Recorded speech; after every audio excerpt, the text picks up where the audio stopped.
So, if you've seen one image of Kitano Takeshi, alternatively known by his comedic sobriquet, Beat Takeshi, it's likely this one.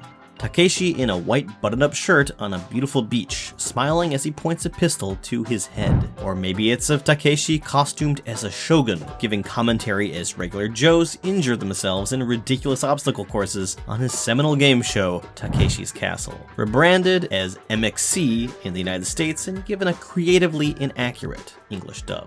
Well, nice to enjoy the fruits of victory. Yeah, let's see how things turned out for Tom and Heidi. Hey, my fork broke. Perhaps the most famous man in Japan, Takeshi contains multitudes. He's been a talk show host mainstay for both humorous and political shows for decades. His early comedy career was legendary. He even created one of the most infamous Nintendo games of all time, Takeshi's Challenge. Well, this explains quite.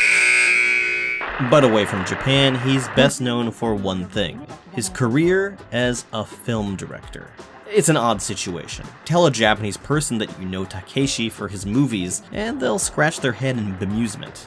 Meanwhile, tell a French film buff that Takeshi is mostly a slapstick comedian who hosts cheap talk shows, and they'll get up in arms at the insult to a true film auteur. There are very few international figures with such diverse reputations at home and abroad. Kitano Takeshi was born into a working-class family in Tokyo, growing up around local toughs and neighborhood gangsters. Following a series of coincidences, he found his calling in comedy, starting as part of the Manzai stand-up duo 2 Beat in 1970s Asakusa. His comedy was risque and often punched down. He gained both controversy and major popularity once he made his way to TV. ありましたもん。パンダ死んだりライオンが虎が撃たれたりね。そう逃げちゃって。虎なんかやっぱりね飼うときはちゃんと鍵かけなきゃダメですよ。これは本当ですよ。もううちなんかやっぱり猛獣飼ってますけどね。もう檻なんか40にしてあってね。なるほど。鍵なんか10個ぐらいついてるんですよ。だからうちのおばあちゃん逃げたことありませんよ。待てよ。 By the 1980s, he branched out to variety and game show hosting, as well as his first serious acting role in 1983's Merry Christmas, Mr. Lawrence, alongside David Bowie. Despite knowing almost nothing of film or acting, Takeshi was cast as a dark, violent character, but found that Japanese cinema-going audiences would instinctively laugh when he'd appear on screen. He devoted himself to serious, dark characters for the next 10 years, and soon found himself directing films. Something incredible about Takeshi's movies is just how much his authorial stamp has been present from film to film. He not only writes, directs, and stars in most of these movies, he even personally edits them. From his worst to his best, from his most quixotic to crowd-pleasing, his films are always his own. Ben Sachs of the Chicago Reader explains some of what makes the Kitano Takeshi stamp so recognizable. These are films that recall silent era cinema. Writer-director Takeshi Kitano employs a deadpan visual style, rooted in long static takes and precise linear camera movements that might make you think of Buster Keaton. Takeshi also has a long run of films that benefit from a director-composer relationship with perhaps Japan's most renowned soundtrack composer, Hisaishi Joe. Most famous as the creator of the soundtrack to every film for anime giant Miyazaki Hayao since 1984's Nausicaa of the Valley of the Wind, Hisaishi's music for Takeshi eschews orchestral bombast and instead goes for 80s-style synthesized minimalism with a strong emotional punch.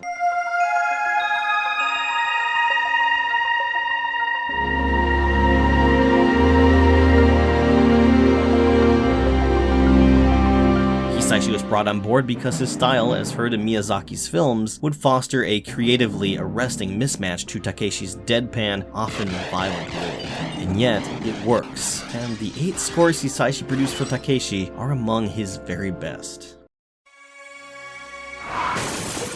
いつものイントロをほどいて This is a really long video, so let's just get right into the ranking, and it lied the usual channel intro. The only thing I'll say is a little apology for how long this video has taken. It's been the high season for tours here in Japan, and our company, Unseen Japan Tours, has been pretty busy. I've mostly been editing this while taking Shinkansen rides between the major cities here in Japan. Additionally, I've had a personal development that has taken up a little bit of my time. With that said, let's get right into the question of what exactly is contained in our ranking of Beat Takeshi's films today. While Takeshi is also known for appearances in major films like Battle Royale, and even Hollywood fare like Johnny Mnemonic, Keanu Reeves, Takeshi. You can't shoot me, Not in the head. And the live-action Ghost in the Shell, I'll be narrowing my focus to his output as a film director. This means the films he helmed directly, 20 of which have been released as of this video being produced. At 78 years old, the man is still very much working. And has anyone ever worked as much as Takeshi? His most recent film, the streaming Broken Rage, actually premiered while I was in the midst of my watch-through for this project. Friends and colleagues sat in for a few of Takeshi's films for this little project. Occasionally along for the ride was Jake Adelstein, known as the creator of Tokyo Vice, and who had a decade-long career as a Vice beat reporter in Japan and vast real-life experience with Takeshi's favorite subjects, the Japanese police and Yakuza, the Japanese mafia. Jake's also someone who's actually encountered Takeshi on a professional level multiple times, even appearing on one of his TV shows, which led to some insightful and entertaining color commentary. As for me, I've been a fan of Takeshi's idiosyncratic filmmaking since I was a freshman in high school and saw his 2003 film Zatoichi at an art theater in Minneapolis. Even more influential for me was the 2-film DVD pack of Zatoichi released by Rolling Thunder Pictures sometime later. It contained Takeshi's earlier Yakuza film Sonatine, complete with intro by company founder Quentin Tarantino. Hi, I'm Quentin Tarantino. Hi, I'm Quentin Tarantino, and welcome to the outro for Sonatine. Now let me describe a little bit about the man you just saw, Beat Takeshi, about his career. Sonatine wasn't just my entry point to Takeshi's hard-boiled Yakuza world, for which he's best known, but was also the first Yakuza film I saw, period. It was perhaps the first time I really became aware of the shadowy world of Japanese organized crime. And the Yakuza or Yakuza. I quickly got my hands on the other Kitano Takeshi films that one could access in the wilds of Minnesota in those days. That was about 2 other films. Now, as a longtime Japan-based journalist and interpreter with a lot of direct experience with Takeshi's favorite subjects of Japanese crime and the Yakuza, as well as a belly full of Japanese cinema, I've embarked on a full watch-through of his varied, amazing, frustrating, but rarely boring filmography. The films are ranked below. As a note, unlike my previous series on our website ranking the entire Studio Ghibli universe, where almost all the core films range from great to masterpieces, Takeshi's filmography has a lot more variation in terms of quality, even as most ardent fans tend to separate his eras and have at least a few of his films that they have a hard time enjoying. Takeshi can seem to make films primarily for himself, and that can come at the exclusion of the enjoyment of his general audience. Still, there's much worth going through here and some true masterpieces down the line. So sit back, put on your most dead-eyed Yakuza expression, and get ready to enjoy the complete ranked filmography of Kitano Beat Takeshi. Get it, 1995. Minna yatteru ka?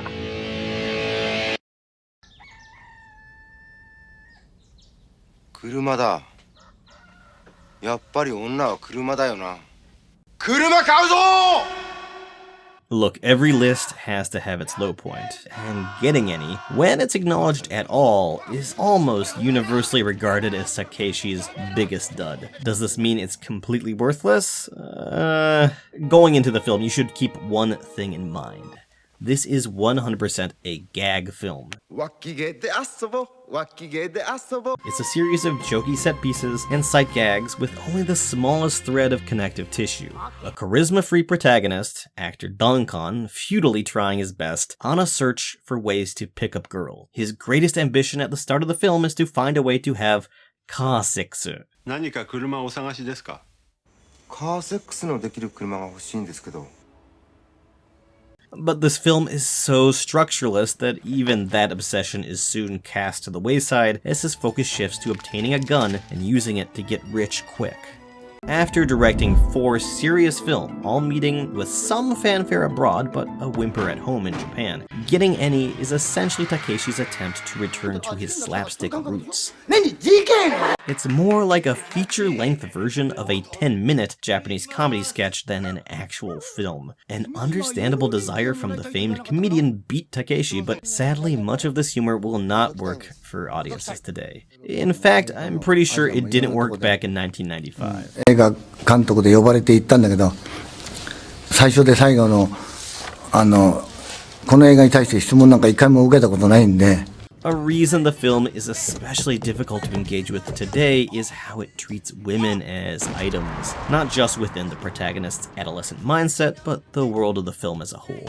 Now, Takeshi is supposedly satirizing the overly direct, sex-obsessed mind of 90s era Japanese youth. But the satire doesn't go far enough and mostly just starts us off on the wrong foot. It's enough to make certain sections of the audience hate this film from the get-go.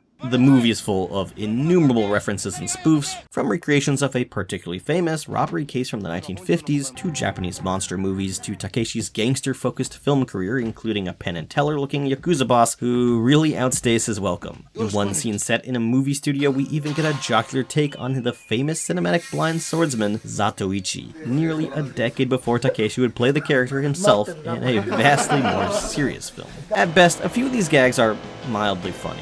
Alas, the movie quickly starts to lose steam, overstaying its welcome within a mere half an hour. Although the gags must have been funnier on set, as you can visibly see background actors start to break during scenes. Takeshi has a real talent when it comes to short-form slapstick. In his own movies, however, his best humor tends to be found in wry observations and sudden shocking moments. But here, his slapstick, scatological jokes and reference gags just go on and on, lacking any proper punchline. Takeshi's long takes and slow, slice-of-life pace, so apt for his more serious films, are applied to gags worthy of perhaps a chuckle or two. It's a poor combination. And the musical and visual cues just serve to remind you of better, funnier movies. A little surprised, this is the only Takeshi film from this era to not have a Hisaishi Joe score. The whole thing lands with a limp, scatological splat. Getting Any has a particularly drawn-out, anticlimactic ending that ups the silliness, but not the laughs. Even as a fan of Takeshi's films, I'm not sure I'd have watched through this whole thing if not for this project. Tragically, this is one turd that's especially hard to polish. Takeshis, 2005. Separated by 10 years to 2 films coming in at the bottom, or as presented in this order top, my list seemed to echo each other. Fresh off his biggest ever film hit, Zatoichi, Takeshi made a sharp turn away from anything akin to that accessible samurai blockbuster. Instead, he began to work on half a decade's worth of self-referential, surrealist autobiography in film form. A decade earlier, the critical success of Sonatine had resulted in Takeshi turning away from the very type of film that won him plaudits by making the lambasted comedy Getting Any. Here, the pattern repeats itself. Success seems to drive Kitano Takeshi to make more inward-looking films that appear mostly to exist for his own enjoyment or self-actualization. Admittedly, Takeshi's does start off as more watchable than the execrable Getting Any, but before long falls down a well of boring abstraction. The beginning offers something in the way of insight into Takeshi's life as an actor and media figure. Here, Takeshi is playing himself. We see his daily interactions inside the ordered, fluorescent-lit interiors of Japanese TV studios, the deferential way people around Takeshi treat this big star, and the harsher tone applied when his back is turned. A focus seems to be on the surreality of fame. Doppelgangers begin to emerge. Every person in Takeshi's fame-adjacent orbit seems to have a double, played by the same actor, in the workaday world. Both sides of the mirror are populated with Takeshi regulars, from Susuma Terajima to Osugi-ren to Watanabe Tetsu. Sadly, the film gets much less interesting once the focus switches from film star Takeshi to failing journeyman Kitano. While this part is more surreal, it's also just less enjoyable. Once we pivot to this sad sack version of Takeshi, dreaming of the star he could be, things steadily devolve into unexciting fantasy. The film loses track of the themes the first section seemed to be building towards, and the focus shifts from fame to a sort of Yakuza gunslinger power fantasy. More about the fantasies of Takeshi's films, rather than the appeal of being a major star like Takeshi himself. Whether a film star or a gun-toting bank robber though, people always seem to want something from the powerful. Takeshi's is saved from being quite as dire as Getting Any by dint of being a little more atmospheric in its surrealism. Getting Any is plenty surreal too, but in a vain attempt at getting laughs. Takeshis is a bit more of a mood piece, which isn't as frustrating as bad comedy. That's not to say that it's especially interesting to watch, though. Eventually, Takeshis devolves into disconnected surreal imagery and dance numbers with only the vaguest connection to the film's quote-unquote plot, such that it is. Supposedly, this is all an attempt at filming in dreamlike fractals, layers of dreams upon dreams. Still, at this point, it's hard to feel anything but disappointment at what this movie could have been instead. At 107 minutes, this is one of Takeshi's shorter films. You could have fooled me. Takeshi's doesn't exactly fill one with excitement at the prospect of two more self-referential, autobiographical films in a row. Number 18. Glory to the Filmmaker, 2007. Kantoku Banzai. Ready or not, we're back at it again with Takeshi's trilogy of absurd, self-referential film autobiographies. This time we've arrived at 2007's Glory to the Filmmaker. That title was amusing enough that the Venice Film Festival named a Lifetime Achievement type award after the film. In 2006, Takeshi became the first director to receive the Glory to the Filmmaker award upon screening this movie at that festival. But can the movie itself live up to its title? The plot, and not for the first time I use that word very, very lightly, is that Takeshi, once again playing a version of himself, is in search of a new film to revitalize his directorial career. Having promised to stay away from his tired Yakuza tropes, he instead embarks on a series of genre pictures, each failing to reach completion or gain the foreign or domestic accolades he desires. This basic framework, which we mostly understand via narration, is just an excuse for a series of parody sequences. Things devolve from there. It's sporadically pretty funny.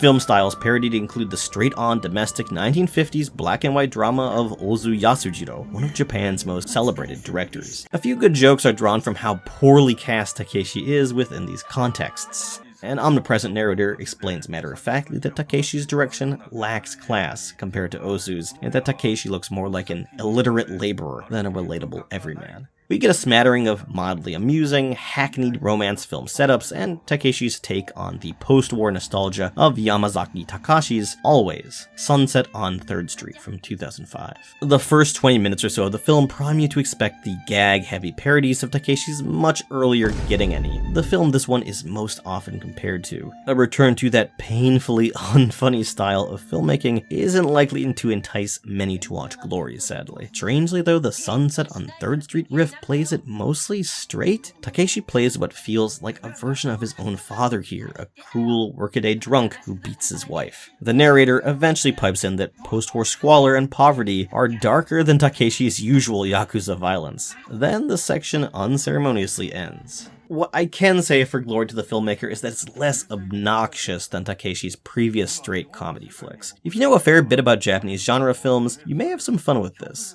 Sadly, it's only a bit, with each segment lacking much in the way of punchline or payoff. Said parody is extremely light. Rather than a skewering of genre tropes, these feel like only slightly exaggerated versions of standard genre fare. As for Takeshi's self-parody, this is another film that gives some insight into Takeshi's viewpoint, even if his own presence in the film is as a cipher. The purposeful nature of this is made clear by the constant motif of Takeshi being accompanied by or transforming into a literal plaster doll stand-in. Much like Getting Any and Takeshi's, the back half of the film really devolves. Here, the structural excuse of a director trying his hand at different film styles gives way to randomness with little rhyme or reason. Notable stars show up to do their best with the material. Emori Toru, the voice of Gin from Kon Satoshi's amazing animated film Tokyo Godfathers, lends his deft physical comedy chops and gravelly voice with some aplomb.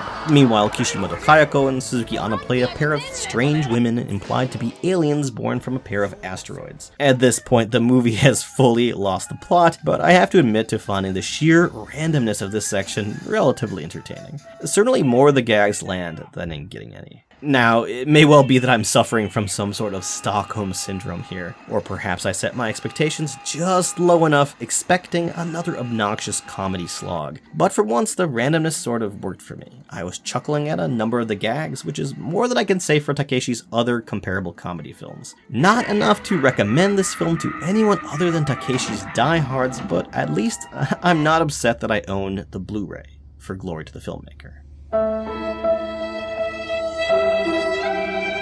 Just a little background on the film itself. Takeshi explains the production for the film in an interview with Sanspo. Each film was shot and edited like a regular production, and I added the punchlines at the stage where we were adding narration afterwards. It's much like Manzai. He also said he felt foreign critics misunderstood the true Kitano Takeshi, overappreciating his serious films. This type of thing is on a different strata of quality. They should recognize this sort of idiotic movie. It's weird that they rank them so low. This is like Kurosawa's Ikiru.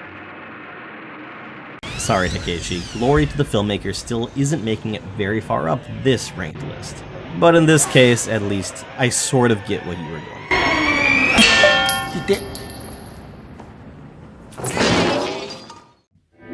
doing. Number 17, Achilles and the Tortoise, 2008. Achilles to Kame.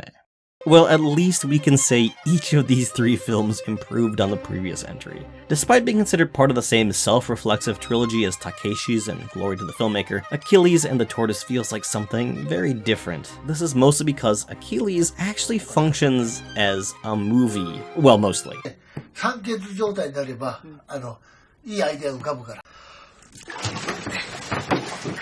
After the two previous celluloid fever dreams, Achilles is surprisingly straightforward with an actual narrative. It's only in the back half that it takes on any of the full-blown weirdness of the other two films in this trilogy. Uniquely for a Takeshi film, Achilles starts in anime form. This animated scene directly explains the titular Achilles and the Tortoise parable, a famous paradox created by pre-Socratic Greek philosopher Zeno of Elea, sometime in the 4th century BCE. This paradox posits that in a race between the swift warrior Achilles and a tortoise, Achilles can never catch up, despite his efforts and greater speed, as long as his shelled opponent is given a head start. This is because, in the time Achilles takes to bridge the gap, the tortoise will have made some slight forward progress, thus requiring Achilles to further close the now smaller gap, ad infinitum. It's not hard to grasp the paradox's connection to this film's themes. Achilles is about a boy, Machisu, born into a wealthy post-war family whose sole purpose in life is to create art. Despite great early promise, personal tragedies prevent him from easily entering into the exclusive world of high art. He traverses the decades to the modern day, never giving up on his passion, always one step behind admission into the echelons of the art world he so strives for. Takeshi brings his own experience in the art world to bear with Achilles. Not content with being one of Japan's top comedians and an international indie film darling, Takeshi has, since the time of a near-fatal motorcycle accident in the 90s, been an active painter. Up to this point, his work has appeared in numerous of his films, both prominently and in the background. Achilles is elevated by Takeshi's paintings, which have the same striking naivete as when they first appeared in 1997's Hana-bi. It's clear, though, that Takeshi has found the art industry to be a hypocritical and dishonest place. When the Paris-based Foundation Katia pour Art Contemporain featured Takeshi's art in 2010, he stated that with this exhibition, I was attempting to expand the definition of art to make it less conventional, less snobby, more casual and accessible to everyone. In Achilles, which premiered 2 years before that exhibit, Takeshi makes his opinion on the snobbiness and capital-derived world of art known quite clearly via his character's struggles. For most of its runtime, this is a strangely sentimental film. It's certainly Takeshi's most sentimental since 1999's Kikujiro, the closest he ever got to making a children's film, though it never reaches the same heights. The actor chosen to play the protagonist as a child gives the sort of nondescript performance that really makes you appreciate the naturalism of Masao, the child protagonist of Kikujiro. Comparatively, Achilles has a TV movie of the week feel. Visually, its color grading feels cheap, and the only real flair is found in Takeshi's featured art pieces. Aurally, it's easy to imagine how a score by Hisaishi Joe would have elevated the somewhat maudlin aspects of the story, and sadly the basic sonic wallpaper here just serves to add a cheap emotionality. I was shocked to see that the score was provided by Kajira Yuki, creator of the amazing soundtracks for such anime as Noir and Dot Hack Sign. It's only in the last third of the film, when Kitano himself finally subs in as the aged protagonist, that the film takes on a more Takeshi feel. As Machisu struggles to find artistic success, we get a series of gag sequences of the artist trying more gimmicky and dangerous ways to stick out. A movie that was mostly serious suddenly becomes a bit more focused on silly, sardonic humor, all commenting darkly on the industry of high art. It doesn't quite match up with the tone of the earlier parts of the film, but it's mostly fun and presents some interesting commentary. Still, Achilles and the Tortoise is overlong, and it really loses track of itself in the last 20 minutes or so. With a bit of a trim and a little more restraint towards the end, this could have been a fairly easy recommendation. As it stands, though, it's watchable and has something interesting to say about creation and the false dichotomies of high art. It's also a welcome reprise from the two non-movies that came before it.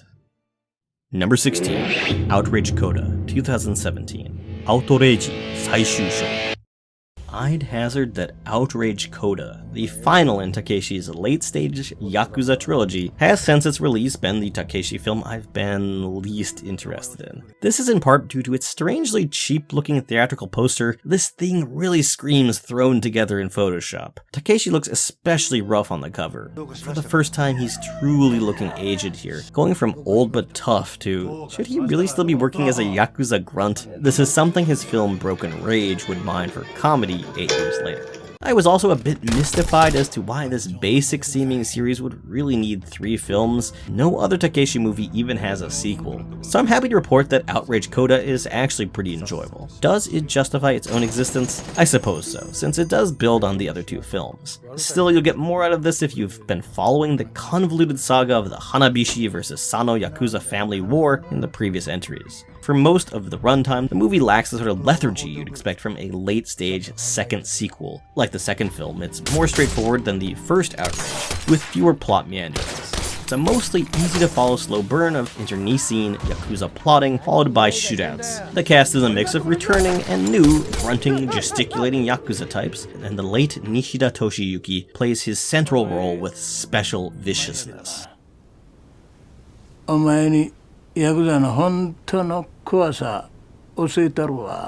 The third Outrage film continues the series' penchant for showing the internationalized nature of organized crime in Japan. Here the focus really shines on the Japan-Korea connection. The matter-of-fact transnational interactions help set the series apart and add some real interest. 余者が真埋め半分だが、うちの女が気に入らねえからって日本のヤクザが責任者出せって言ってるらしいんですが。I can say that Coda handles this the best out of the 3 films in this trilogy. Sadly, the movie does lose some steam after a certain over-the-top shootout, and from this point on, things shuffle towards an ending with a bit of a thud and more than a few Takeshiisms. For those looking for gross-out violence, there's less here as well compared to the other 2 films. With Coda's weaker ending and the first film's uneven nature, it's a bit hard to say which is better. There's not too much more to say about Outrage Coda. It's a serviceable end to a mostly serviceable trilogy. Takeshi succeeded in making a mainstream, successful Yakuza series that still feels like it comes from his unique viewpoint. As a whole, Outrage is better than I expected.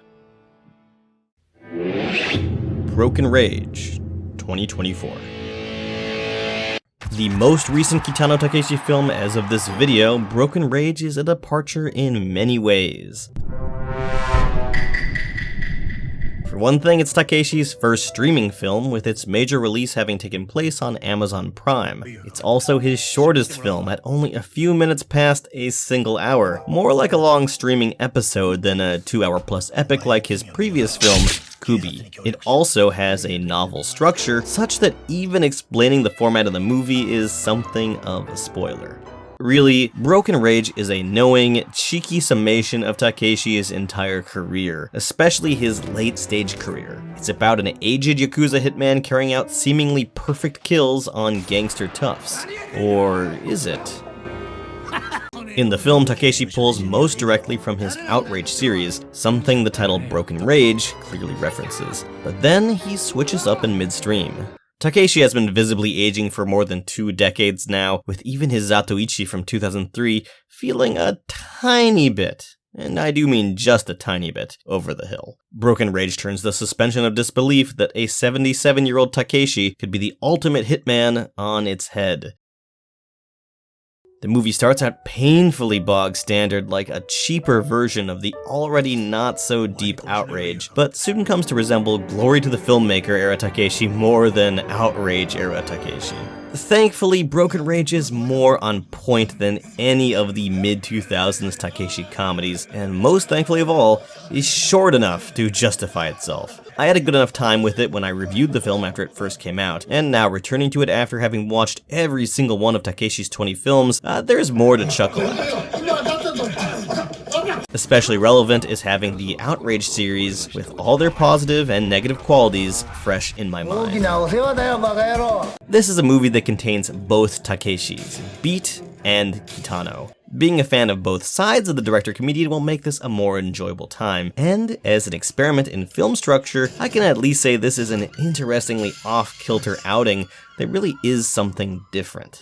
I went into a good deal more detail regarding Broken Rage's themes, such that they are, in my full review when the film first came out, and you can read that over here. But in short, this is a slight, but intriguingly weird and ultimately fun outing to cap Takeshi's current directorial run.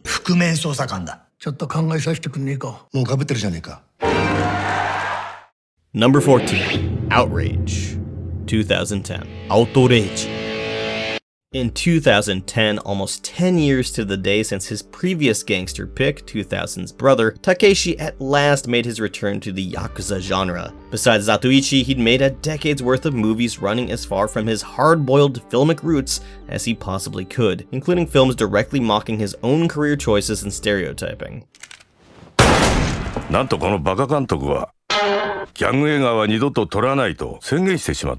With Outrage, he suddenly reversed course, and 3 out of his next 4 films would be hyper-violent gangster films meant to satisfy his audience at home and abroad. And the 4th of those 4 films would be a Yakuza film as well, just more focused on comedy. Now, if we're being honest, the plot of Outrage doesn't really need to be described in that much detail. Needless to say, it's about 10 police lineups worth of gangsters scheming to off one another. It then descends into your classic battle of Yakuza grunts and snarls.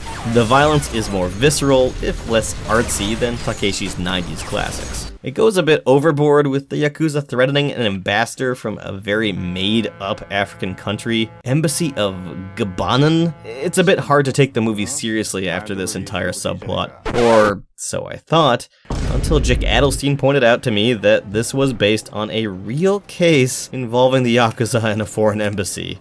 But that's a story for another video.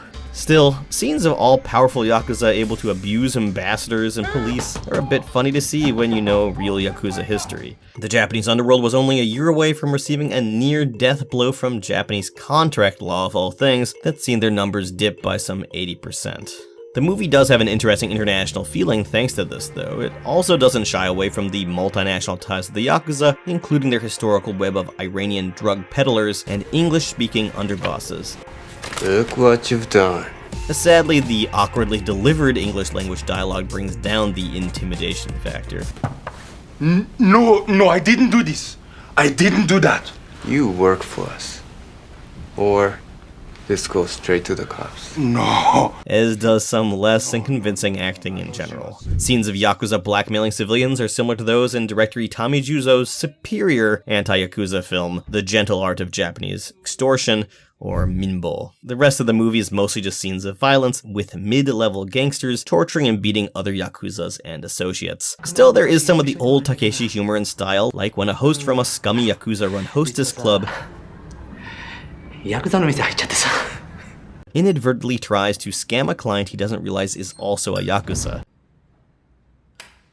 There's also a bit of Takeshi's knowing naturalism, a hitman taking off his shoes before climbing a bathroom sink in order to shoot a grunt hiding in the bathroom stall. Despite being a big Kitano Takeshi fan, I'd never watched this trilogy prior to this project. I think that's because the promotional material for the Outrage series always made it look a bit generic, I suppose, at least for Takeshi fare. I am happy to report that the first film at least has some of Takeshi's classic trademarks: restrained pacing, a dry sense of humor, and sudden bursts of violence. The ending is also a bright spot, helping to elevate the movie a bit by revealing just how cynical all the power structure jostling has been. It's a little undercut by knowing that there's 2 sequels to come, however. For the most part, though, Outrage does end up feeling a bit generic, with little in terms of character or scenario to latch onto. It just becomes a series of scenes of violence, some shocking and impactful, and some a bit boring. It's watchable, but I can't help feeling that it's a shadow of Takeshi's former Yakuza filmography. Thankfully, the next film managed to make things a little bit more interesting. Number 13. Dolls, 2002. Dolls is a very unique outing for Takeshi. A 3-story film about love and presented as something of a modern bunraku tale, only replacing the puppets of that traditional Japanese theatrical art with live-action human beings. Takeshi's previous film, the international flop Brother, was perhaps a signal that Takeshi's tried and true series of hard-boiled crime films was running on fumes. The result is another hard left away from his standard stylings, and is not only his first film in which he doesn't personally appear since 1996's Kid's Return, it's also a departure from his until now mostly grounded filmography. The first part of this triptych stars a late 20s Nishijima Hidetoshi, recently of Oscar-nominated Drive My Car fame. He would appear again in another Takeshi film. This is the primary story of the film, focusing on a regretful lover who runs off with the woman he left for better prospects, following a suicide attempt that leaves the woman mentally diminished. It's quiet, slow, and serious, and it features some memorable imagery thanks to cinematographer and frequent Takeshi collaborator Yanagishima Katsumi. The score, the final in the long series by Hisaishi Joe for Takeshi, is suitably elegiac. As the film continues, 2 more stories emerge. One about the lost love of an aging Yakuza boss, and the other about an obsessive fan's reaction when the object of his fandom is injured in a car accident. This last story has a bit in common with Kon Satoshi's famous Perfect Blue, although this is a much gentler tale. Or is it? Unlike most of what I personally consider to be Takeshi's second-tier films, many of which are near forgotten, Dolls does have its fans. Its patient stories of love and regret have a certain power. These tales are certainly old-fashioned, thematically melodramatic, despite the restrained nature of their presentation. That melodrama becomes more palatable as the film begins to shift into a more folkloric tone, where the connection between the love stories and old bunraku plays becomes clearer. The slight intersections between the stories helps to maintain some interest as well. There is something very intriguing about placing stories that feel so folkloric in a modern setting. It's a bit disconcerting. It makes the extreme nature of the characters' life-changing decisions seem a bit silly, or even frustrating. These are also all stories where the male character is generally the one with agency, and the female character is more of a love object. But accepted for the types of stories these are, emblematic rather than literal, there is something beautiful about them. Among Takeshi's filmography, Dolls has the most in common with A Scene by the Sea from a decade earlier, both being near-wordless mood pieces, without Takeshi personally appearing. Both are certainly too slow and understated for many viewers to really appreciate. Those that do like these films will appreciate A Scene by the Sea for its slice-of-life aspects, or prefer Dolls for its cinematic beauty and somewhat dreamy qualities. For me, they both sit pretty firmly in the good, but not great Takeshi tier. Both are certainly worth a watch for viewers with a bit of patience to spare. Takeshi, as usual, doesn't seem to care too much what others think about the film. He's quoted as saying, "This is a truly personal film, so I don't care if it's a hit."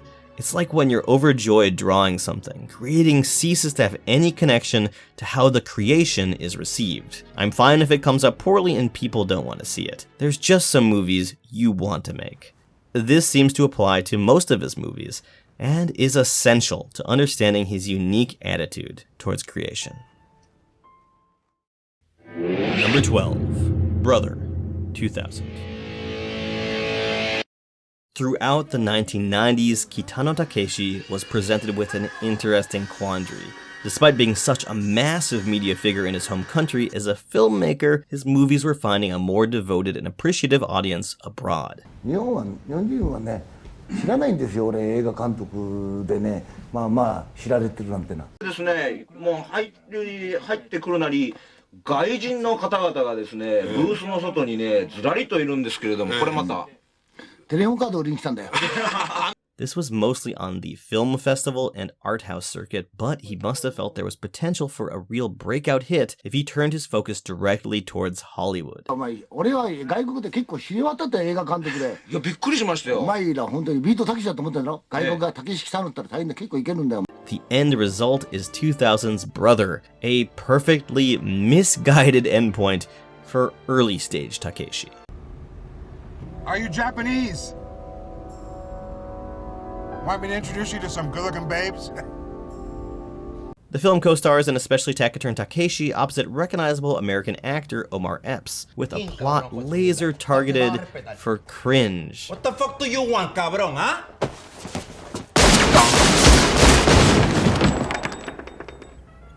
Takeshi is a Yakuza enforcer forced to flee Japan, hiding out with his younger brother's mostly African-American gang in Los Angeles. There, Takeshi quickly takes on a leading role in the gang, using his more formalized gangster skills and brutality to expand the gang's territory.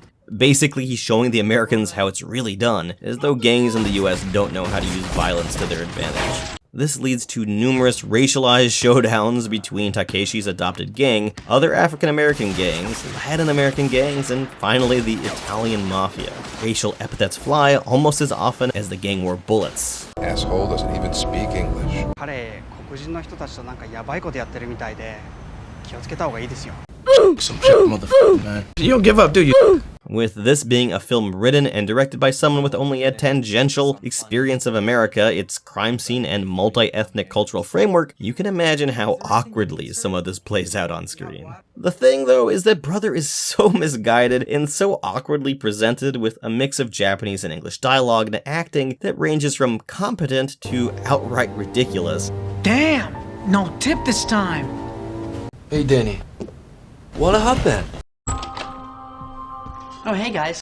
Oh, hi, Danny. That it loops around to being one of Takeshi's funniest films. It's his only bad movie, of which he has more than a few, if we're being honest, that really earns the coveted, so bad it's good label. Takeshi's worst films are really best avoided by anyone other than his mega fans. Brother, though, could make for a great midnight movie. Best of the worst style rotation. It's got it all. Bad acting, incredibly awkward portrayals of American race relations from an outsider's perspective, ridiculous dialogue, and unforgettably cringy one-liners. What are you gonna do? Go to war with us? We'd wipe you out! Fucking Jap ぐらいわかるよ、バカ野郎。 It also has the innate fascination of the best bad movies. The why did this get made and what was the filmmaker's perspective questions that come to mind when viewing something as audaciously transnational as this movie. Brother is unintentionally hilarious, and that makes it very hard to rank in a list like this. As a lover of good bad films, Brother is in my top 10 for Takeshi movies in terms of rewatchability. You must be kidding, aren't you? And as strange as it is to say, despite all its risible flaws, it's still a better film than most of his mid-career movies. It still has beautiful pre-digital cinematography, that old-school sense of Takeshi's style left over from his 90s period. Plus, it has another great Hisashi Joe score, which of all things resembles a jazzier version of his score for 2001's beloved Spirited Away.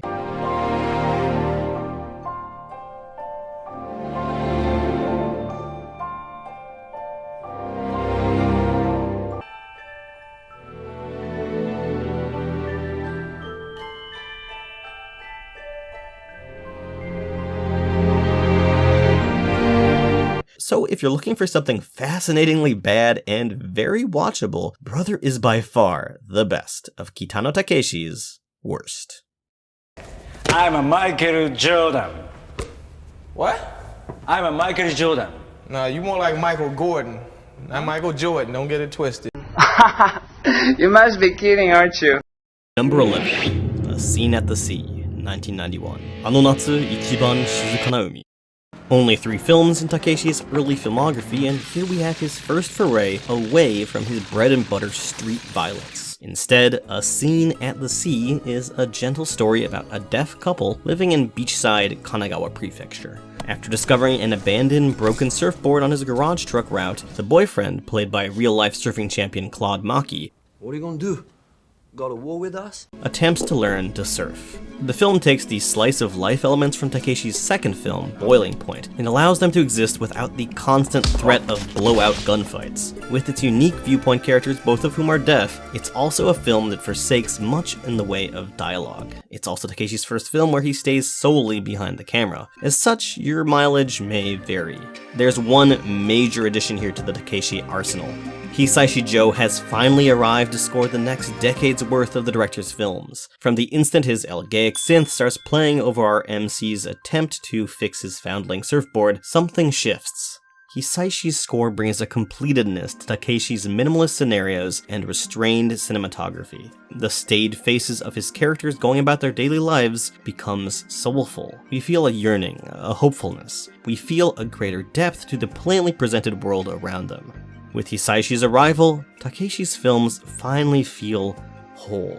When Takeshi's team reached out to Hisaishi, he'd already seen Takeshi's first two films, Violent Cop and Boiling Point, and he liked both. However, he thought his style wouldn't match Takeshi's filmmaking.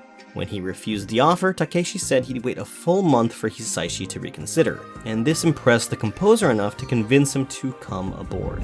The result is one of Japan's most fruitful director-composer relationships, or at least it would be until 2002, but that's a story for another movie. The music is a third star of the film, alongside the smiling couple featured on the theatrical posters. The couple is already together as the film begins. They head off to the beach, the girlfriend gently grasping onto the MC's surfboard as he strides ahead. It's a sweet scene, buoyed by Hisaishi's theme. Takeshi's interest in the mundane realities of Japanese urban life has been apparent since his first film. With A Scene at the Sea, those interests are fully fleshed out. Violent Cop was a film about cops and Yakuza. Boiling Point about Yakuza and civilians. A Scene at the Sea is just about civilians. It has a human warmth to it too. It's about two people who care about each other after all. It's a sweet, slow, quiet film. And combined with the beautiful cinematography of early 90s Kanagawa and Hisaishi's relaxed, dreamy score, it's a real vibe.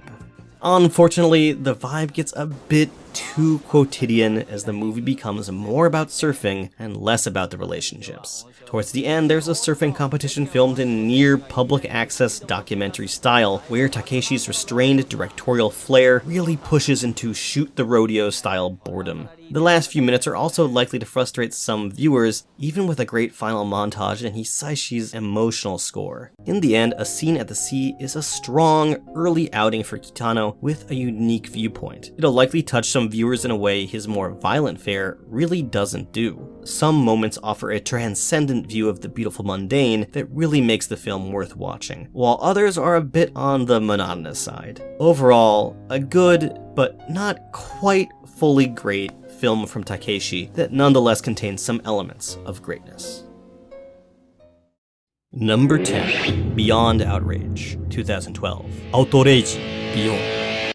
In 2012, Takeshi released his first ever direct sequel, coming out right after his Yakuza bloodfest, Outrage proved to be a hit. Beyond Outrage, or Outrage Beyond in Japanese, is one of those sequels that can only exist by hand-waving the ending of the original. Even the film's posters give away that the rather final ending of the last film is being rewritten. Thankfully, Takeshi's character, Otomo, starts out more interesting than the near cipher he was in the previous film. He's regretful and unwilling to enter into a gang war when prompted. He's aware of the game being played. His more interesting position within the film is just one way in which this sequel emerges as something better than expected. Beyond Outrage starts out a little more restrained than the original, and the setup is certainly more intriguing. Instead of plots within plots of interchangeable Yakuza baddies looking to betray one another, this time we have an outside force, the police, looking to start trouble. As a corrupt cop tries to get a reluctant Otomo involved, we actually have characters with some interesting motivations and a plot that's easier to follow and invest in.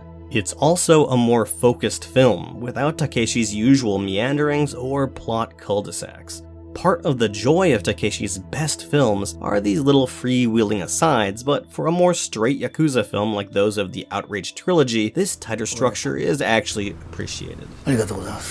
Now, I like this movie even though it sits at halfway down this ranking.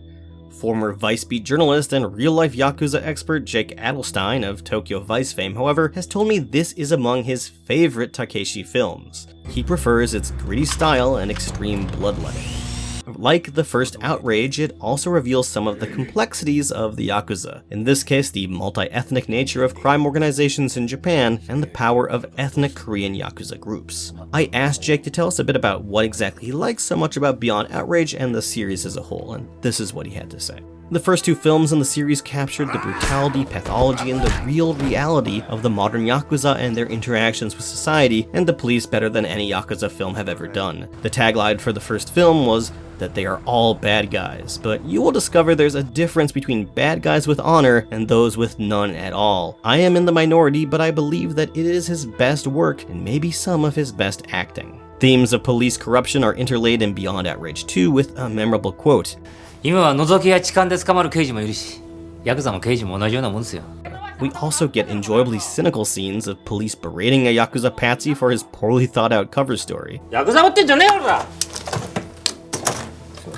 And the movie, of course, has one or two memorably creative kills, possibly the thing the series is best known for. The really gruesome violence only pops up a few times, helping maintain the feeling of relative restraint here. The least interesting part of the film is the inevitable series of interchangeable shootouts between barely discernible Yakuza mooks. Thankfully, interest picks up again in the final 20 minutes, mostly thanks to the aforementioned characters that this time are actually worth caring about. This helps make Beyond Outrage a much more even and overall enjoyable film than its predecessor, or indeed its successor. While some of that enjoyment is enhanced by knowing the returning characters, this is a movie that surpasses the first in every way, save for inventive kills. Beyond Outrage is a competent, enjoyable Yakuza film. It's shockingly focused for a Takeshi movie as well. In the end, it's the best thing to come out of the Outrage trilogy, even if it's not fully in his top tier of films. Number 9. Kids Return, 1996. Kizu Ditan. Back in 2011, shortly after the devastating March 11th earthquake and tsunami triple disaster, composer Hisaishi Joe announced a series of benefit concerts to raise money for children in the affected areas. Proceeds from the concert would go towards replacing instruments that local children had lost in the calamity. I was a college student here in Tokyo, reeling from the effects even in the faraway capital. With Hisaishi as my favorite film composer, this seemed like a wonderful opportunity to help some of those affected while finally seeing him in concert. Little did I know that within 2 years I'd be sent to Fukushima Prefecture as an English teacher, becoming much more acquainted with the after effects of that disaster. The benefit concert was an amazing experience, with clips from the films he'd scored being projected behind Hisaishi as he alternatively conducted his orchestra and sat down to play his piano. Much of the music played was from his familiar work for Studio Ghibli's Miyazaki Hayao, but about half of the pieces were wonderfully new to me, and the one that stood out the most was his theme from Kitano Takeshi's Kids Return, a movie I'd never even heard of before. Hisaishi's theme for this film is, and I'll use this word again, elegiac, propulsive, large-scale, tragic, and hopeful in turn. It's very Hisaishi Joe, but still somehow unique amongst his massive catalog of music. It's one of my favorite themes he's ever done, and I've always wanted to watch the Takeshi film it comes from. So, does the film Kids Return live up to that incredible musical theme? For much of its run, I'd say not quite. And it's not for lack of an interesting premise. Masaru, played by Kaneko Ken, and Shinji, Ando Masanobu, are two high school delinquents, considered hopeless by their teachers and the world around them.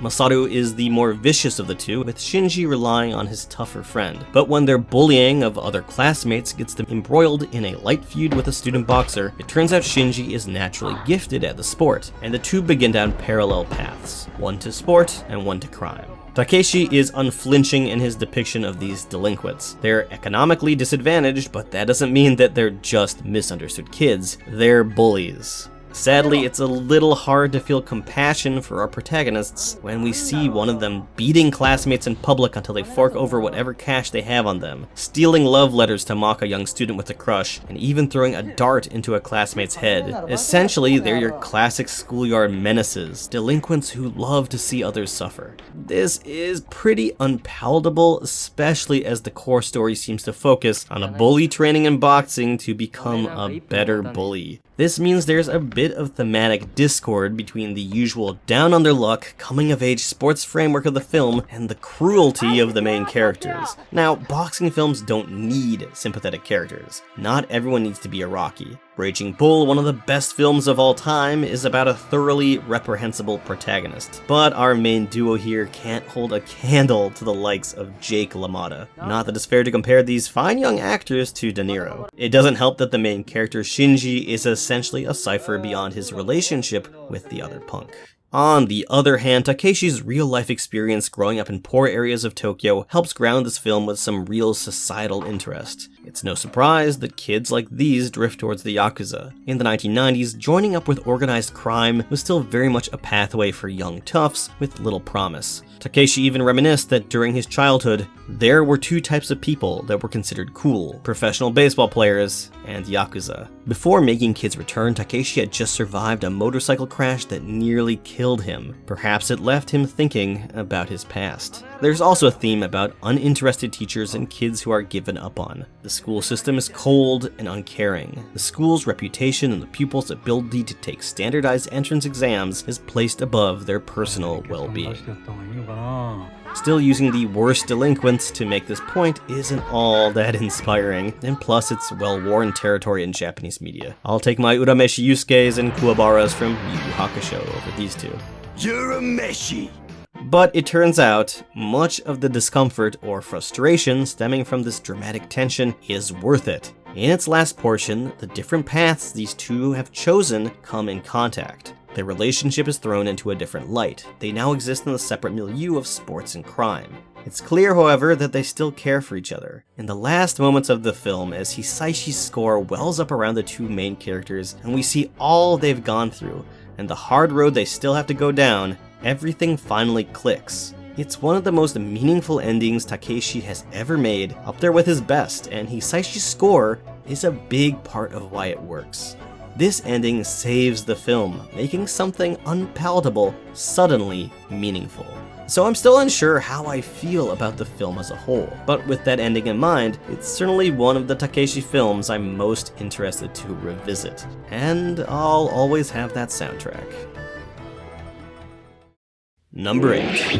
Violent Cop, 1989. Sono Otoko, Kyoubo ni tsuki. In 1990, Kitano Takeshi's first directorial outing emerged in a shockingly fully formed state. When going through directors' filmographies, first films are usually very hit or miss. Kubrick's Killer's Kiss from 1955, Kurosawa's Sanshiro Sugata 1943, and Scorsese's Who's That Knocking at My Door 1967 all show promise and a few discernible aspects of eventual directing trademarks, but they're also far from the heights that those directors would eventually reach. Violent Cop is different. It's everything you'd expect from Kitano, boiled down to his usual components. There's an assuredness here.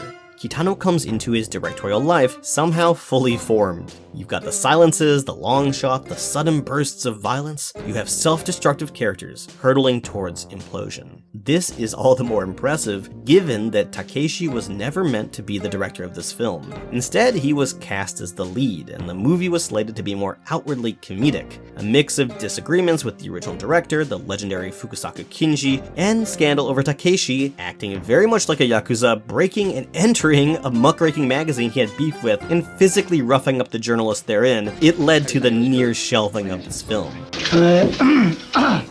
Instead, the producers instructed Takeshi to take up direction. He did so on the condition that he be allowed to completely rework the script. It's a miracle the film and his directorial career exists at all. Kitano's filmography fittingly begins with a scene of senseless violence breaking through a peaceful evening. It's a very promising start, full of beautiful shots of aging infrastructure and busy Shitamachi downtown streets. A gang of school-age toughs assaults a homeless man in a park for fun. Shortly thereafter, Takeshi, the titular violent cop, makes a call at the ringleader's family home and proceeds to beat the schoolboy until he promises to turn himself in. It's shocking and wickedly satisfying. A great moment in Takeshi's filmography, the movie never quite reaches that high again. Takeshi plays the prototypical devil-may-care, throw-the-book-out police officer who uses violence to punish the guilty. As a Takeshi character, though, he's even morally grayer than that.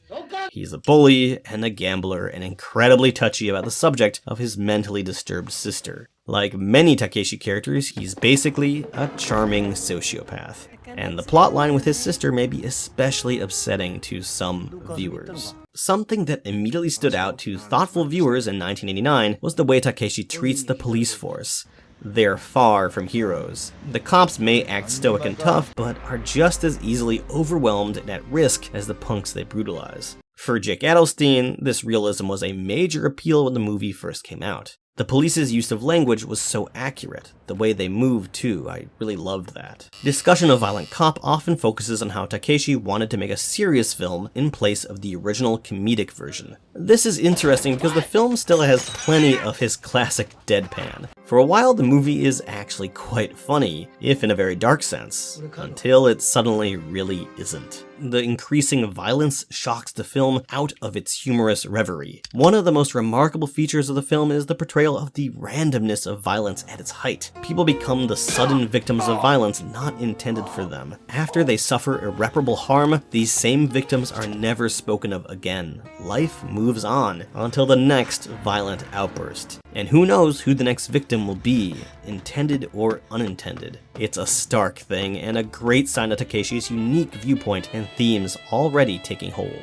Still, for me, the film is a bit too slight. Takeshi's meandering pace and sudden tonal shifts are part of his appeal. Here, though, we don't quite have the emotional depths or situational interest to bring it all together. What we do have, though, is that beautiful shot-on-film cool that simply oozes the Takeshi style. This is a very worthwhile film to get to know Takeshi, but he'd only evolve from here. Number 7. Boiling Point, 1990. San Yon. Wait, how do you even pronounce this? The name of this guy? 3対 4X 10月3対 4X 10月3対 4X 10月3対 4X 10月. With a Japanese title that's among the most difficult to remember or explain, what exactly is 3 minus 4 times October supposed to mean? 3対 4X 10月 Boiling Point is the second slice of surrealist cinema verite from Takeshi. 3対 4X 10月 His second directorial outing feels more like a complete film than a Violent Cop, although in a way that'll likely turn many off his films rather than further their intrigue. It's got some particularly objectionable interactions that will likely cross the line for some viewers, but it's also a highly intriguing mix of Takeshi's penchant for slice of life, yakuza violence, slapstick absurdity, and near experimental filmmaking. For me, it was something of a small hit. For the others who watched it with me, not so much. During my viewing, I was joined by Jay Allen, Jake Adelstein, and frequent Unseen Japan guest author Eric Margolis. His reaction: it's a film that is visually and conceptually compelling enough that you can appreciate and even actively enjoy its long, painfully awkward moments of silent, bizarro tension. I just wish it had ended in a way that felt more thematically satisfying. So what's this bizarro film about? Boiling Point almost defies explanation. Giving plot details almost makes it seem too simple. A shiftless loser who works at a gas station and who plays for a local baseball team coached by a former yakuza gets drawn into acts of vengeance when his world veers a little too close to that of organized crime. He heads to Okinawa to purchase a fenced gun. His go-between is a psychotic gangster, naturally played by Takeshi himself. Compared to Violent Cop, Boiling Point features a slower build-up to the violence. Its entire first section revolves around a small-time baseball game. Only gradually does the main plot present itself, allowing us to instead experience the very slice-of-life existence of our unremarkable protagonist. The film is also completely lacking in non-diegetic music, creating an atmosphere of mundanity, other than when the film veers into the surreal and the surreally violent. Even more than Violent Cop, Boiling Point is a funny movie. Takeshi's comedy chops and idiosyncratic sense of humor are on full display. Meanwhile, his own character is a psychopath, mostly in a funny way, but the funny bleeds into the disturbing as his inconsistency and violence lead to the horrible treatment of those closest to him. There's quite a few ways in which this is a dry run for Takeshi's later, more celebrated Sonatine. Beat Takeshi's Sonatine. You have The Idol in Okinawa, the scene of simple beachside outings amidst gangster violence. Boiling Point lacks the same emotional release of the island escape in that later film, however. Part of this comes from the lack of Hisaishi's score, or any score for that matter. It's also more of a bizarre reverie accompanied by the threat of Takeshi's psychopathy. Our two main characters are essentially hostages to this man, witnessing his flashes of violence, and yes, even subject to sexual assault. We get a mixture of the slow, almost slice-of-life pace we'd see in future Takeshi films with his Yakuza focus. This is a major shift to everyday realism after the heightened cops and mafia violence of Takeshi's first film. There's also an interesting theme about the need to maintain levels of politeness and hierarchy in the midst of great violence and implicit threat. The presentation didn't quite impress Jake though, who'd missed this one in its initial release. The violence isn't realistic yet, he complained, although the film accurately showed Yakuza as parasites on society. It may be Boiling Point, but sadly I'm only lukewarm about it, he later added. Of the Takeshi films I've seen, it's probably the one I liked least. Suffice it to say, Jake hasn't seen getting any. Boiling Point is also higher in my own estimations. It has much of what I love about Takeshi. It's hilarious and disturbing, languid and buck wild. Still, there's no denying the blasé domestic abuse and sexual violence make it a hard film to recommend. You could say this is just further commentary on the misogyny and senseless violence inherent in the gangster lifestyle, but when combined with the slapstick, it'll take a certain type of viewer to parse the uncomfortably mixed tones. 3対 4X 10月 Number 6. Kubi, 2023. Kubi is essentially Takeshi Kitano's Ran. Bear with me. It's a long gestating late-stage samurai war epic by an aging director that, at least in terms of scale, blows anything else he's made out of the water. It has a mostly nihilistic bent telling us about the pointless violence of war and the degradations men are willing to met out against those they'd previously pledged loyalty to. It's also proof that an old directorial dog can still knock one out of the theatrical park. Now how's that for a mixed metaphor? Now, I'm not saying Kubi is as good as Ran. Very few films are. But Kitano Takeshi's epic on the final years of Japan's Warring States period and the rise of the crafty, peasant-born warlord Toyotomi Hideyoshi, played with comedic panache by an obviously too old Takeshi, still has much to recommend. Those who follow this channel will know that I did a full review for Kubi back when it first released here in Japan. You can watch that here if you'd like me to go a little bit more in depth, but I do have some new observations from the second watching of the film. Kubi was Takeshi's first new film in 6 years, following his string of Yakuza-focused films in the 2010s. It's a major step up from those more recent outings in terms of production value and, more importantly, visual flair. It also out-violences the Outrage trilogy, so well known for its graphic bloodletting. Indeed, it's a major departure for Takeshi's filmography as a whole, being on such a large scale. 2003's Zatoichi is the only comparable samurai period piece, but even then, they're completely different. Zatoichi is a small-scale, wanderer takes down local evildoers sort of story. In fact, there's more of a connection to Takeshi's non-samurai films here. In some ways, Kubi is like a feudal transplant of the Outrage series. And just like the Outrage series, much of the movie is a series of exposition-filled meetings between a vast array of combatants on various sides, with names you'll quickly forget, scheming against each other. Here, the film relies on you being familiar with these famed Warring States period figures, which at least makes the movie a little easier to follow for those in the historical know. If you're not, keep your finger hovering over the pause button and another over the new tab hotkey, because you're going to want Wikipedia on digital speed dial here. I wrote about this in my review for the film during its theatrical run, but the other big connection to Takeshi's filmography is in how he presents the samurai. They're played almost exactly as Yakuza, including regional accents, slurred speech, and motivation. Feudalism is often compared to the mafia these days, so it's a fitting and interesting take. Still, the Yakuza-style acting can be a bit much. In particular, Kase Ryo as Nobunaga and Endo Kenichi as Araki Murashige are a bit overdrawn. We also have Nakamuro Shida II, playing a Smeagol-like peasant character attempting to find his fortune by joining up with a samurai army. Sadly, this is another overblown depiction. He echoes similar characters from the likes of Kurosawa's The Hidden Fortress, Mizoguchi's Ugetsu, and Inagaki's Musashi series, but lacks the same charm or depth. Rather than being portrayed as in any way aspirational, the character instead echoes the Yakuza recruitment structure. He's an underprivileged and dim-witted punk trying to join up with an organization to claim his fortune by way of violence. While I find the character to be a low point of the film, Takeshi is still trying to do something interesting here. Conversely, a fun inclusion is Kimura Yuichi as Sorori Shinzaemon, a famous Warring States era comedian in Toyotomi's employ, as a ninja in the case of this film. The character allows Takeshi to tie his comedy roots back more than 500 years in Japanese history. He's also joined by longtime Takeshi regular Tsusumu Terajima as a ninja compatriot. Kubi is such a large-scale film that there's much more we could discuss. It's a compelling time in feudal, or is it futile, Japan, with numerous asides and even a few hints of Takeshi's comedy routines. It feels like Takeshi is trying to get the most out of his chance to make a movie on this scale. Kubi, unexpectedly, emerges as one of the more darkly funny of his films.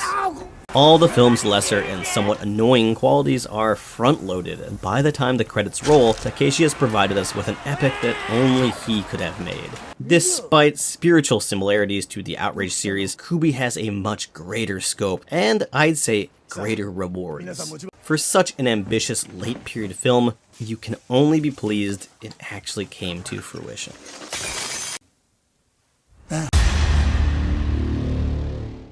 Number 5. Ryuzo and the Seven Henchmen, 2015. Ryuzo to Shichinin no Kobun tachi. Ryuzo and the Seven Henchmen, a comedic interlude for Takeshi in the midst of his ultra-violent Outrage Yakuza trilogy, was the first Takeshi film I saw on release in theaters here in Japan.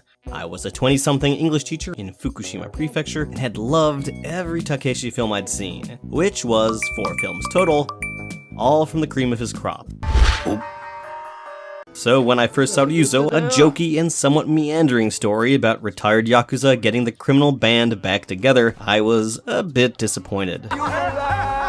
Rewatching Ryuzo for the first time in a decade, however, I realized what I'd missed. This is actually a very funny and surprisingly coherent entry from Takeshi. It's also a film that wears its Yakuza genre and historical references on its sleeve. Back in 2015, what I knew about Yakuza mostly came from Jake Adelstein's book, Tokyo Vice, the Yakuza video game series, and a single interaction with a former member I'd had as a 20-year-old. These days, covering history, current events, and media topics related to the Japanese underworld is part of my job as both a journalist and as a language interpreter, including some more up-and-close personal experiences. In other words, I'm picking up a lot more of what Ryuzo is laying down. Tosa, なんか羽織ってくれないかな。近所の目もあるんだから。 The setup here is pretty genius. A retired Yakuza soldier whose civilian son is embarrassed by his father's criminal past falls for the notorious Ore Ore phone scam. Oh, masaka. The perpetrators are part of the post-Yakuza criminal underground, no longer bound by any of the Yakuza's codes of conduct. Ryuzo, part of a literally dying breed of honor-bound tattooed gangsters, decides to reform his old gang. He collects 7 of his surviving buddies, each with their own humorous backstories and degrading skill sets. These often reference Yakuza tropes, the 70s Suzuki Seijin-style gunfighter, the hard right Imperial Way nationalist, the sword-wielding late-stage samurai type. There's even a guy who throws nails with deadly accuracy, a more mortal Blue Raja, essentially. The film sets up a showdown between the very old-school Yakuza and the modern non-affiliated scammers. The pathway the film takes to reach this clash is a bit circuitous, like many Takeshi films, and the framing is basically an excuse for a series of gags. But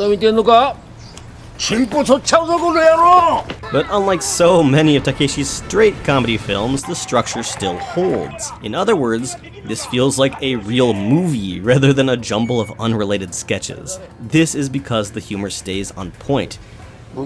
It derives from a consistent theme, being over-the-hill gangsters clashing with the modern world around them. Given the theme of age, Takeshi wisely extricates himself from the action. Instead, he appears a few times as a cop. The main roles go to more expressive actors, with Fuji Tatsuya putting in a charismatic and funny term as the titular Ryuzo. You can see bits of Takeshi's usual Yakuza protagonists filter into Ryuzo's character, but Fuji brings a bit more charm and is less monosyllabic. The entire cast is great and age-appropriate. The average age for the film was 72. In its own strange way, Ryuzo feels like Takeshi's most true-to-life Yakuza film. It's enjoyably silly, but it reflects the Yakuza's true downturn since the 2011 anti-Yakuza laws kneecapped their criminal way of life. Meanwhile, in the contemporaneous Outrage series, Takeshi was presenting an imagined, powerful Japanese underworld as it hadn't been in a decade or more. Ryuzo pays tribute to the media traditions of the Yakuza genre while referencing real-world events, including such deep pulls as the time someone tried to assassinate Yakuza fixer Kodama Yoshio by flying a biplane into his house. I had a little viewing party for this one with my wife, Jake, and some friends in attendance. I'd remembered the film as a bit dull, but to my surprise, we were laughing all the while. Ryuzo, it turns out, is the sort of movie that's worth watching and showing to others. In other words, it's by far the best of Takeshi's full-blown comedy films. Number 4. Kikujiro, 1999. Kikujiro no Natsu. With this film, we're now amongst what many recognize as the 4 best movies Kitano Takeshi ever made. There's a reason these 4 tend to gather such high esteem.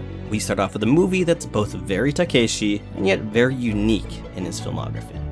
The plot. Masao is a quiet young boy living with his grandmother in the environs of the old Tokyo neighborhood of Asakusa. His father has passed away and his mother is said to have left home to work. Lonesome during summer break, he decides to make a break from Tokyo and head to Toyohashi, Aichi Prefecture, where he believes his absent mother now lives. Along for the ride is a local thug, the titular Kikujiro, named for Takeshi's real-life father, the husband of a neighborhood woman who takes pity on Masao. Beat Takeshi, babysitting a monosyllabic kid might not sound like a great time. The end result, however, is a road trip as only Takeshi could imagine it. Funny, sweet, and sad, it's one of Takeshi's best. A note, there is one scene of attempted predation that's mostly played for laughs that some will find disturbing and that likely plays less well these days than in 1999. It treads a thin line between Takeshi's dark humor and tastelessness, and your mileage may vary. And it certainly plays better than Takeshi's battered woman jokes from Boiling Point, at least. The scene comes back to haunt Masao's dreams, part of a series of memories imbued into his psyche during his road trip with Kikujiro. Speaking of dreams, I've forgotten the beautiful surrealistic imagery that pervades sections of Kikujiro. The main story is grounded, but Masao's dreams and occasional flights of fantasy allow for some wonderfully directed, dreamlike imagery. There's also numerous inventive shots and camera angles. You can really feel Takeshi flexing his creativity compared to his more restrained direction in Kid's Return or A Scene by the Sea, his 2 other films to this point which hadn't been mostly concerned with police or Yakuza violence. Now, Kikujiro himself is an interesting character for Takeshi. He has many of his usual character traits. He's a Yakuza with a small vocabulary who often bullies others, but has a wry sense of humor. But unlike most of Takeshi's characters, he's nothing but a low-level thug. He's scrappy, but when he gets in trouble with some local Yakuza from a different gang by breaking the unspoken rule of Japanese festival games, shouldn't he know that the tekiya who run festival stalls are often Yakuza themselves? He just gets beaten up. He never gets revenge. He's just beaten. The second of 2 road films in a row, Kikujiro is a continuation of Takeshi's consistent theme of escape. It's also the best combination of Takeshi's humor with a more gentle story. Kikujiro is among his funniest movies, in fact. Even if Takeshi's character, as usual, is a little bit of a sociopath.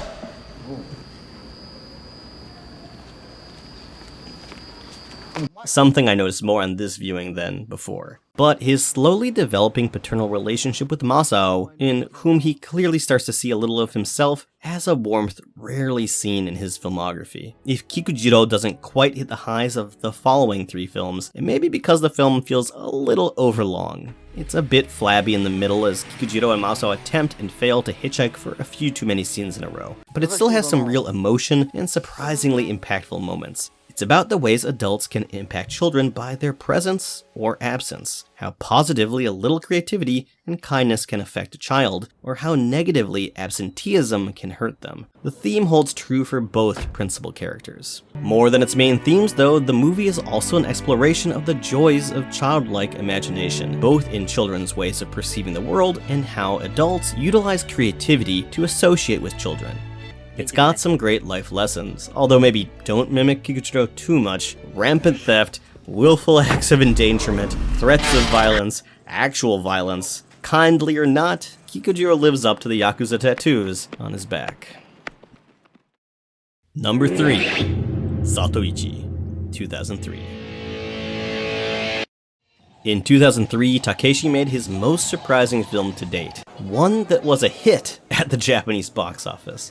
This was Zatoichi, Takeshi's take on the long-running, then-dormant film series about a blind masseuse in Tokugawa-era Japan who wanders into town and strikes down evil with a sword hidden in his cane. Sporting a shock of blonde hair, Takeshi Zatoichi likely surprised even himself. This was his first real director-for-hire gig, although he still wrote, directed, and edited it himself. The violent samurai period piece went on to make $28 million at the Japanese box office, and to take home the Silver Lion Best Director Award at the Venice Film Festival. For the only time, foreign praise and domestic notoriety went hand in hand for a Kitano Takeshi joint. Takeshi explained his initial doubts about the project in an interview with the AV Club. Frankly speaking, I wasn't a big fan of Zatoichi, he refers here to the series. He's such a preposterous character, an affable blind monsieur come masterful swordsman with a lightning stroke and dead-on precision. By the way, he's also a gambling genius. Impossible. In TV shows, I have often made fun of the character. I played blind and continuously made visual gags. In my film Getting Any, I made a sketch on this character. At that time, I never dreamt I would end up making this film. When the project was proposed, I said at first that it wouldn't be possible because I had made fun of the character too much, but I was assured that the TV shows had already been forgotten, so I ended up accepting. I'm still a little embarrassed. It's fun to think about how such an unlikely film emerged as one of Takeshi's best. Despite Takeshi's remarks on this being a work-for-hire job, it has many of his trademarks. There's his wry, observational sense of humor, and occasional silly pratfall, and directorial creativity. The movie also feels properly energetic, as if the change of setting and genre has allowed Takeshi to stretch his talent a bit more than he'd recently been able to. Some of that energy may come from Takeshi actually moving his camera, a major departure from his poetic, static long shots. Takeshi explained his rationale for this major change. I feel I was more of an artisan rather than an artist, hired to create commercial films with the intention of pleasing those people. So I followed the so-called shooting style of commercial films, dividing scenes with more shots, moving cameras with cranes and railings. Despite those constraints, I really enjoyed making the movie, and I found it easier to direct than my own art house pieces. The film isn't perfect, though. The digital blood effects leave something to be desired. They're only a slight step up from the pink CGI Klingon blood in 1991's Star Trek VI, The Undiscovered Country. Musically, it's also a step down from Hisashi Joe's scores for Takeshi. The primary music feels a bit cheaper, if still very Takeshi, although the way non-diegetic sound mixes with in-scene action is a cool directorial touch. This is Takeshi's first collaboration with composer Suzuki Keiichi, perhaps best known for his contributions to the wonderful soundtracks for the Earthbound/Mother series of video games. Here on Unseen Japan, he's likely most recognizable for his score for Kon Satoshi's excellent Christmas film Tokyo Godfathers. Takeshi's version of the blind masseuse is a perfect role for the actor. It allows him to play someone properly different from his usual taciturn yakuza and/or cop, yet still meshes with his often understated, monosyllabic acting style. Some of Takeshi's roles can feel a bit depressed or underwritten, but his Zatoichi feels like he's listening intently to the world around him. His silence feels tactical. Takeshi also imbues the character with some of his classic humor without going over the top. It's a shock that he never returned to the character, given how good he is as Zatoichi. Chanbara, that's sword fight films, tend to be filled with stock characters. Takeshi takes the cast here a bit further, making our primary characters all interesting, if not incredibly deep. Of special interest are a pair of sympathetic highwayman geisha, a sister-brother pair whose parents were murdered 10 years previous. The brother is an onagata, dressing and acting as a female geisha. As he would do later in Kubi, Takeshi seems interested in the blurry lines of gender in samurai-era Japan. He also gives Zatoichi's main foil, a skilled ronin played by the now legendary Asano Tadanobu, Scorsese's Silence, and the FX series Shogun, just enough of a backstory to make their confrontation interesting. Takeshi has spoken of how he considers Zatoichi the real villain in the film. Zatoichi wanders into town, and his willingness to dole out violence against the morally depraved turns a post town initially filled with simmering gang violence into a full-on bloodbath. That's an interesting perspective, but it can't be denied how enjoyable it is to watch Zatoichi dispense his justice on hordes of yakuza and hired thugs.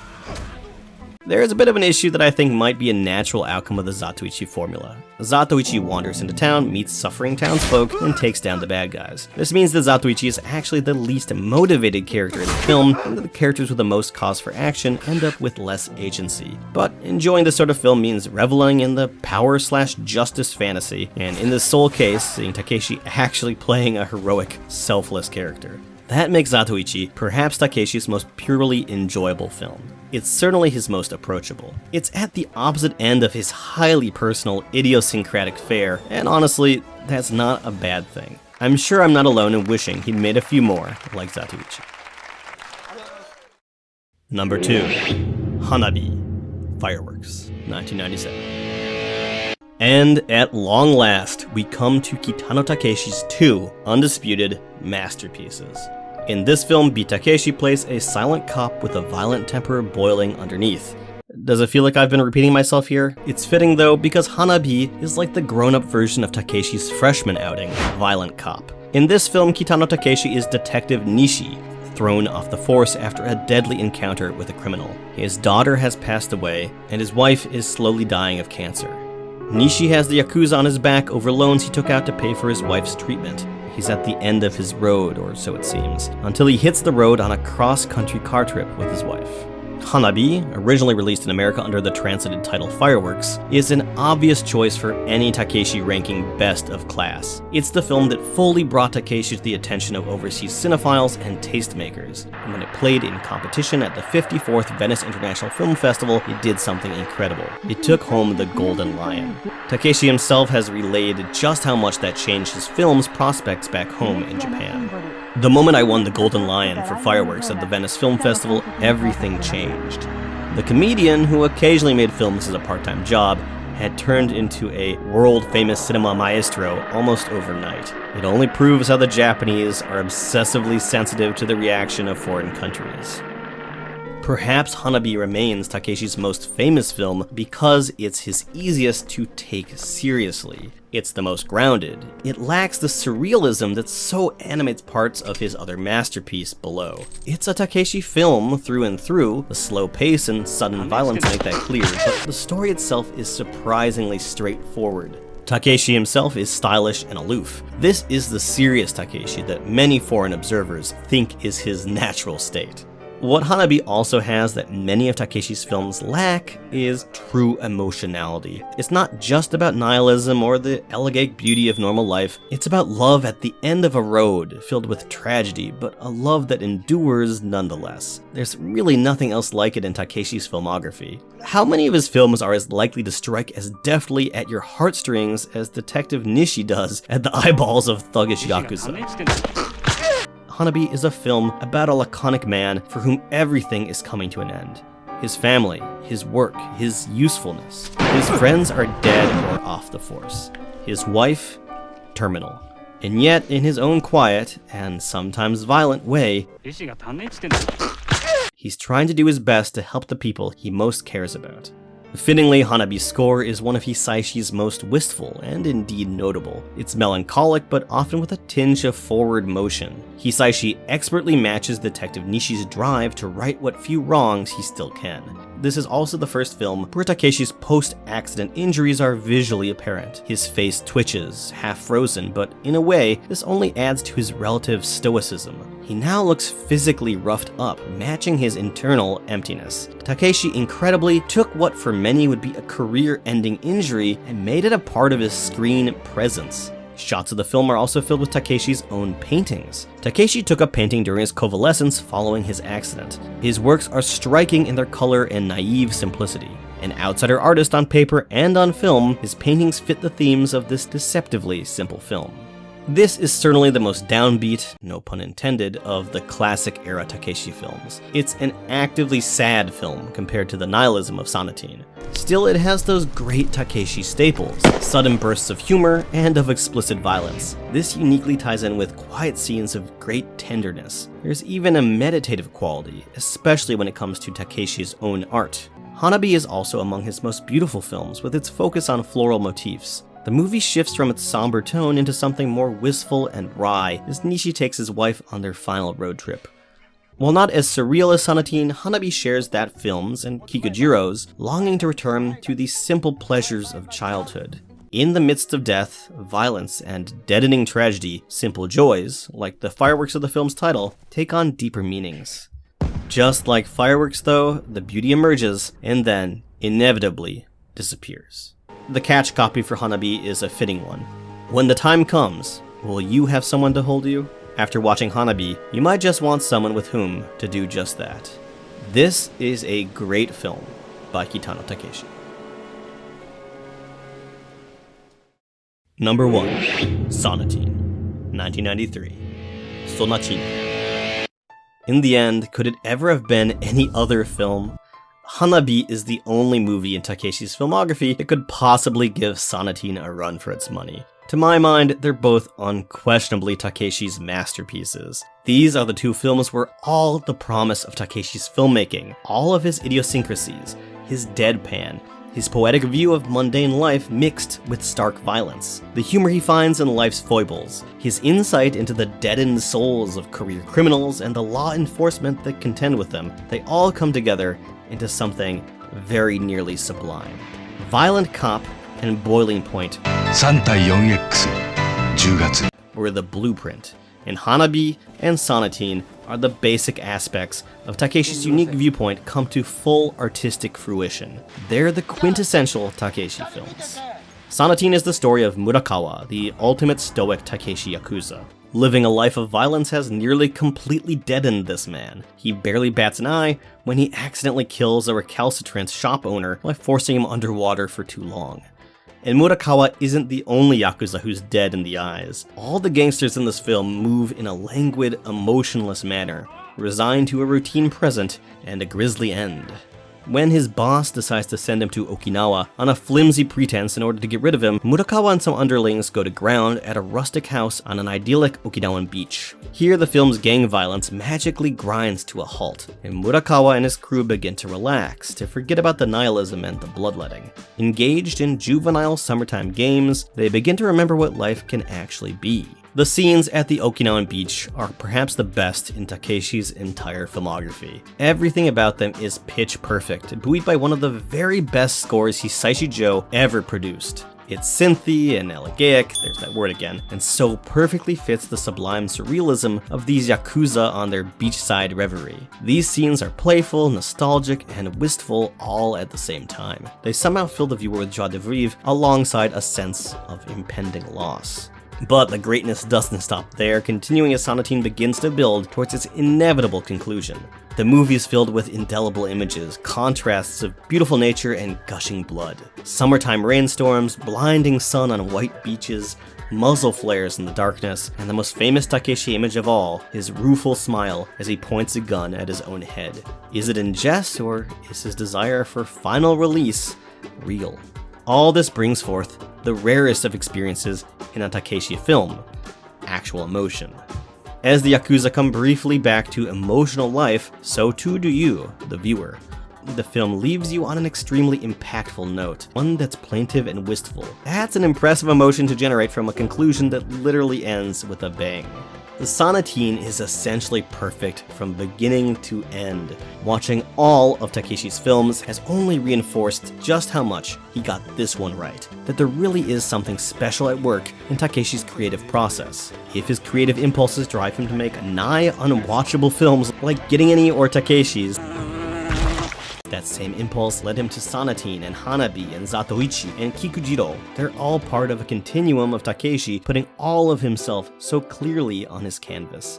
His lows are low, but his highs are very high indeed, and Sonatine sits at the very top of the creative peak of Kitano Takeshi.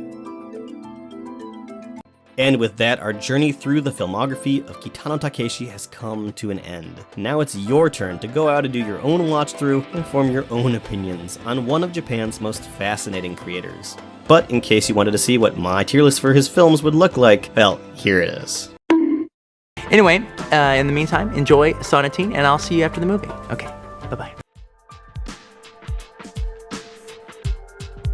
Minasan, thanks for watching this ranking. Despite all the deep historical dives and long videos I've done in the past, this little project ended up taking the longest. 20 movies is a lot, and fans will note I'm not exactly known for my brevity. Still, it was a great experience finally getting to watch all of Takeshi's films. I know I was a bit critical of some of his output, but I want to acknowledge that even my least favorite of his films have their fans. While listening to a certain film podcast while taking care of my newborn, I was shocked to hear the host describe Getting Any as their favorite Takeshi film. So yeah, there's no accounting for taste, including my own. We're entering the low seasons for tours, so I should have some more time for videos in the coming weeks and months, so I hope to see you here again soon. As usual, I have quite a few irons on the fire. And as always, thanks to our patrons, without whom I couldn't keep this channel going. Taihen kansha shite. So, see you again soon, and mata ne. Hisaishi Joe has finally arrived to score the next decade. I need to do this. Takeshi Joe, damn it, Takeshi Joe. Kono bakayaro, bagayaro, bagayaro, bagayaro.